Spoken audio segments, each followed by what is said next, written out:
Well, hello, soul family. Welcome back to another of our goddess energy readings featuring the book Your Goddess Year by Sky Alexander, a week by week guide to invoking the divine feminine. And we are up to the month of November, and so let's get into it. All of these readings are timeless. So whenever you are feeling guided to watch this video in regards to any of these goddesses, then that just means that the energy is calling. So, yeah, let's get into it. So we are up to November already. Today is the 11/11 portal as I am recording this, and I have probably posted the video already for today's reading, which is so good. So check it out if you have not. And if you want to just hear about the 11/11 portal. So, all right, let's read November. October extinguished itself in a rush of howling winds and driving rain, and November arrived, cold as frozen iron. J.K. Rowling, English author, Harry Potter and the Order of the Phoenix. November. At this cold, bleak time, we retreat into ourselves, embracing solitude, introspection, self reliance, fortitude, and the soul searching that accompanies a period of decline. Now, the goddesses of winter, Kali, Nephthys, Rhiannon, and Baba Yaga, guide us through fear into the promise of an afterlife. The deities you'll meet in this section share their stories of dark times and difficulties with you. If you're being tested or you must do battle with an aspect of your life, their experiences can help you confront with courage and determination the things that frighten you. So, yeah, it's wild because I live in Florida and there is no cold there is no cold weather here for the winter, and so it's very interesting. All right, so this week's goddess is Nephthys. So I was looking up a little bit about like how to pronounce the name, and when I was looking her up, it said that this version of the name is the what the Greeks renamed her, and so she was actually her Egyptian name was Nebzo. So fun fact. So this is actually the Greek um, pronunciation. So when the Greeks took over or invaded the ancient lands of Kemet, they renamed everything to give them Greek names. And so this is the Greek name of Nephthys. All right. Dates for inviting her November 13th through the 19th. It says, as the nights grow longer and the earth closes in on herself during this period of decay and death, we honor Nephthys, the Egyptian goddess of death. But just as we know the earth will reawaken again, Nephthys assures us that our souls too will be reborn in the afterlife and that death is an illusion. So, okay, I'll mention more after we hear this story. So, her story.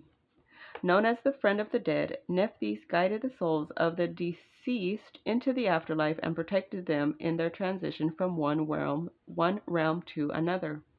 Not only did she keep the pharaohs safe during their earthly existence, she also guarded them on their journey into the world beyond. When the tomb of King Tutankhamun was discovered in 1922, archaeologists found images of the goddess in it. She presided over funeral rites and gave comfort to the bereaved, ordinary individuals as well as royalty.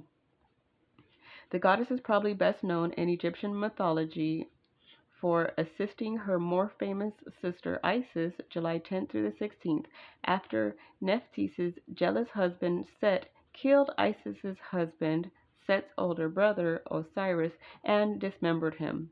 The two sisters scoured the earth until they managed to collect the pieces of Osiris's body and revive him. According to a 3,000 plus year old ritual poem, the lamentations of Isis and Nephthys, the goddesses petitioned Osiris to return to the physical world, which had fallen into ruin since his demise. Where to seek her? Nephthys is said to attend funerals and memorial services. You can also sense her presence in cemeteries where she dispenses peace and solace to those who fear leaving the earthly realm. Here you can receive the wisdom she offers and gain hope concerning your soul's continuity. Another legend describes Nephthys as a protector deity who makes sure the sun rises every day, another depiction of light and darkness as representations of life and death. According to the story, she stood watch each night to prevent a serpent named Apophis from killing the sun god Ra and destroying the earth. Thus, the goddess serves as both a guardian of life on earth and a guide to the hidden realms beyond. As a traveler between the realms of the living and the dead, Nephthys was also a keeper of mysteries. Occultists who deal with hidden knowledge and witches of many stripes will look to her as a patroness. Her shamanic powers enable her to, traverse the many levels of consciousness and worlds beyond worlds. Symbolically, the goddess is said to possess the power to see in the dark, which makes her privy to knowledge that's ordinarily concealed from the rest of us, even from her fellow deities. Reasons to invite her. Have you lost a loved one or wonder whether he or she still lives in some level of being? Are you grieving along and long for peace of mind? If so, invite Nephthys to share her knowledge of the world beyond with you. If you fear the inevitable end of earthly existence, ask the goddess to teach you the secrets of life, death, and rebirth. Nephthys can also shine light into hidden areas and offer you power over the darkness that frightens you. Her animal totems. The mythical phoenix that rose from the dead is one of Nephthys' spirit creatures and a symbol of her role as a guide to the afterlife.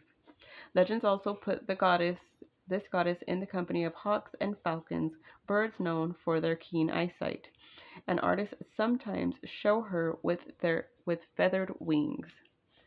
So, as I was researching, I just had put her name in the search and was looking it up.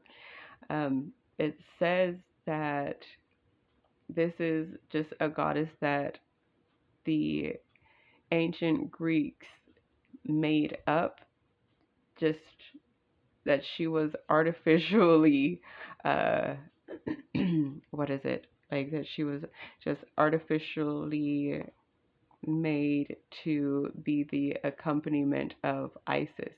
So I'm not really sure, because honestly, I have never heard of her either. And a lot of the goddesses in here, I have very much heard of, and I can usually kind of connect with the energy of them. And yeah, this one, it does feel a little almost empty to me. But I mean, if you're feeling it and everything, then go with it. Because I feel like we've already been given an ancient Egyptian goddess that is the goddess of death. Wasn't that what they called Maat? But okay. And yeah, but anyways. So that's just something to think about as well. Um, so, okay. How to invite her. With this ritual, you invite Nephthys to assist you in accepting a loss, whether it be a person, pet, job, home, or something else. Traditionally, prayers are offered to the goddess at night. You'll need a wooden box, something that symbolizes your loss, an image of an ankh, the Egyptian symbol of life, ankh or ankh, myrrh, essential oil, a picture of a phoenix, Dead Sea salt. 1. In the wooden box, which represents a coffin, place the object that symbolizes your loss. 2. Add a representation of the ink and dot it with the myrrh oil. 3. Add a picture of a phoenix, symbol of resurrection. 4. Sprinkle some of the sea salt in the box. 5. Close the box and bury it in a place that signifies renewal to you. Sprinkle more sea salt on the grave. 6. As you put your loss to rest, sense Nephthys' energy easing your suffering while she simultaneously promises hope for better times ahead. So, there you go. This is Nephthys. Um, I almost feel like this was just put. This is just my opinion. If you are feeling like you are connecting to her energy, then absolutely feel free. But I do feel like, just I did after reading that, I've like, well, that's interesting. And I didn't necessarily connect with that message until, just reading it and feeling like we've like there's already an Egyptian goddess who does all of this. And so it feels like, well, what I read was that they artificially created her as a companion for Isis, which is very interesting. Which, I mean, like, why? Why does she need a companion? But, oh, so next week we will be doing Rhiannon. So this is very exciting. So, all right. So Rhiannon is who we are moving into next.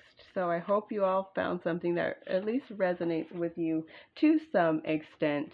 And yeah, if you did, please remember to hit that thumbs up and share this video with anyone else who you feel might need to hear the message. I love you and appreciate you all so very much, and I'll see you in the next one.